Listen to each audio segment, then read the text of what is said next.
तर सगळ्यात आधी फ्रेंड्स तुम्ही या ब्लाऊजचं फिटिंग आणि फिनिशिंग बघू शकता। तर एकदम प्रॉपर आणि परफेक्ट फिटिंग या ब्लाऊजचं कटोरी ब्लाऊजचं आलेलं आहे। तर आजच्या व्हिडिओमध्ये आपण मापाच्या ब्लाऊजवरून ब्लाऊज जे आहे फिटिंग कसं करायचं, किंवा बऱ्याच वेळेला काय होतं की कस्टमरला आपण सारखे ब्लाऊज घालून बघायला सांगतो, तर परफेक्ट मापाचं ब्लाऊज देऊन सुद्धा काही वेळेला काय होतं की फिटिंग करताना आपल्या बऱ्याचशा चुका होतात, किंवा आपल्याला माहिती नसतं की प्रॉपर फिटिंग जे आहे ब्लाऊजचं आपल्याला कसं करायचं असतं मापाच्या ब्लाऊजवरून। तर आता हे बघा, या ब्लाऊजचं मी फ्रंट बॅक आणि जे स्लीव्ज आहे तर ते तयार करून घेतलेलं आहे। तर आता सगळ्यात आधी आपण शोल्डर जॉईंट करून घ्यायचं आहे। शोल्डर जॉईंट करायच्या अगोदर आपण काय करायचं आहे, आपले बॅक आणि जो फ्रंट आहे बॉटमला सेम करायचा आहे, म्हणजे इक्वल करायचं आहे। त्यानंतरच मग शोल्डर जे आहेत आपल्याला जॉईंट करायचे आहेत। आता हे बघू शकता की माझं बॅक पार्टचं जे शोल्डर आहे 5 इंच थोडंसं एक्स्ट्रा झालं होतं। तर नेहमी आपण ज्यावेळी फ्रंट आणि बॅक पार्ट जोडतो तर त्यावेळी पहिल्यांदा आपण बॉटम व्यवस्थित करायचं आहे, त्यानंतरच मग वरती जे शोल्डर आहे तर ते आपल्याला जोडायचे आहेत। तर आता हे बघा, दोन्ही साईडचा माझा बॅक पार्ट जो आहे शोल्डरमध्ये थोडासा जास्त झाला होता, सो मी कट केलेला आहे। त्याच्यानंतर आता शोल्डर जे आहे आपले दोन्ही एकमेकांवरती असे ठेवायचे आहेत। त्याच्यानंतर एक्स्ट्रा जो कुठला शोल्डर असेल तर तो व्यवस्थित आपल्याला कट करायचे आहेत, म्हणजे दोन्ही जे शोल्डर आहेत आपल्याला व्यवस्थित करून घ्यायचे आहेत।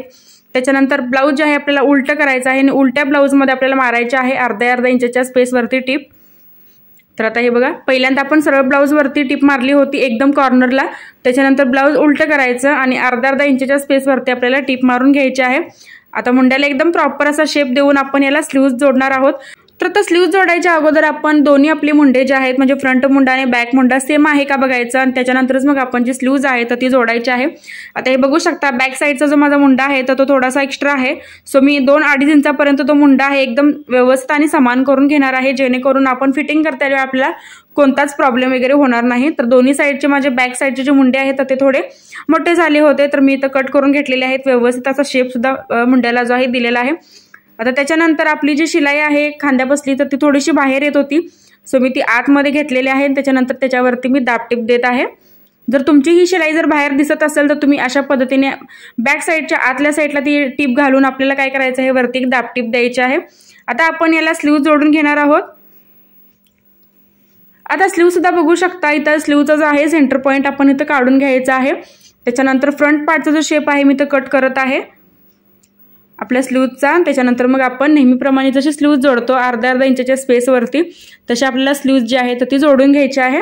तर आता या दोन्ही ज्या स्लीव्ज आहेत मी अशा जोडून घेतलेल्या आहेत। त्याच्यानंतर आता आपण काय करायचं की ब्लाऊज जे आहे आपल्याला सरळ बाजूनेच एकदम कॉर्नरला याला टिप मारून घ्यायची आहे। तर आता हे बघा, मी स्लीव्ज दोन्ही साईडच्या जोडून घेतलेल्या आहे। त्याच्यानंतर ब्लाऊज आपल्याला सरळ करायचा आहे आणि सरळ ब्लाऊज वरतीच आपल्याला एकदम कॉर्नरला टिप मारून घ्यायची आहे। तर आता हे बघा, एकदम काटोकाट आपल्याला याला टिप मारून घ्यायची आहे। तर यामुळे काय होतं की तुम्हाला ओव्हरलॉकची वगैरे अजिबात गरज लागत नाही, फिटिंग सुद्धा खूप छान येतं आणि आतल्या साईडला जे फिनिशिंग आहे अस्तरचं किंवा मेन कापडाचं तर ते सुद्धा एकदम छान वाटतं। तर आता दोन्ही साईडला मी अशी जी आहे टिप मारून घेतलेली आहे। तर आपण फिटिंगची जी मापं आहे तर ती टाकायची आहेत।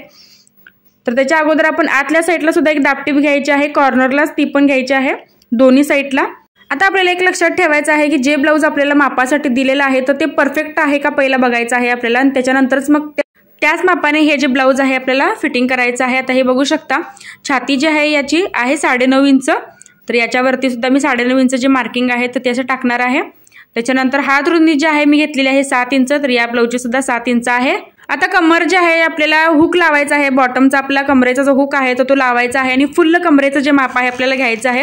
तर आता फुल्ल कमरेचं माप जे आहे 18 इंच आलं होतं, तर आता आपण त्याच्यामध्ये हाफ करायचं आहे। तर आता 9 इंच कमर मी तर टाकलेली आहे आणि त्याच्यानंतर बघू शकता एकदम आपली सरळ टिप जी आहे फिटिंगची आलेली आहे, म्हणजे आपलं फिटिंग जे आहे एकदम व्यवस्थित आणि परफेक्ट असं आलेलं आहे। तर दोन्ही साईडला सेम मेथड आपण हे वापरायचं आहे। फक्त आपल्याला एवढंच लक्षात ठेवायचं आहे की छातीचं आणि कमरेचं माप टाकताना आपल्याला आई पट्टी जी आहे आपल्याला एक्स्ट्रा ती सोडून त्याच्यानंतर मग आपण छातीचं आणि कमरेचं जे माप आहे तर ते टाकायचं आहे। आता दोन्ही साईडला मी फिटिंगच्या ज्या टिपा आहेत तर त्या मारून घेतलेल्या आहेत, पण बॉटमला अजून मी व्यवस्थित लॉक केलेलं नाही। तर आता आपण काय करायचं, आपलं जे मापाचं ब्लाऊज आहे तर ते अशा पद्धतीने आपण लावून बघायचं आहे। आता हे मी जे ब्लाऊज शिवत आहे तर ते थोडं लूज आहे, तर मी थोडंसं इथं दोन्ही साईडला मी अर्धा इंच जे आहे एक्स्ट्रा मार्जिन जे आहे ब्लाऊजमध्ये धरणार आहे, आणि त्याच्यानंतर मी आतल्या साईडला सुद्धा एक 2-3 टिपा ज्या आहेत आपल्या मार्जिनच्या तर त्या सुद्धा मी देणार आहे। आता या दोन्ही साईडला आपण टिपा मारल्यानंतर परत आपण काय करायचं आहे, ब्लाऊज जे आहे आपलं जे मापाचं ब्लाऊज आहे तर ते या ब्लाऊजला आपण लावून बघणार आहोत। तर आता हे बघा मी जे ब्लाऊज आहे एकदम परफेक्ट असं फिटिंग केलेलं आहे, जेणेकरून एकदाच ब्लाऊज घातल्यानंतर ते व्यवस्थित बसेल किंवा सारखं फिटिंग करायची गरज नाही किंवा सारखं घालून बघायची सुद्धा गरज नाही। तर फ्रेंड्स, आजचा व्हिडिओ कसा वाटला हे कमेंटमध्ये नक्कीच सांगा आणि व्हिडिओ शेवटपर्यंत बघितल्याबद्दल अगदी मनापासून धन्यवाद।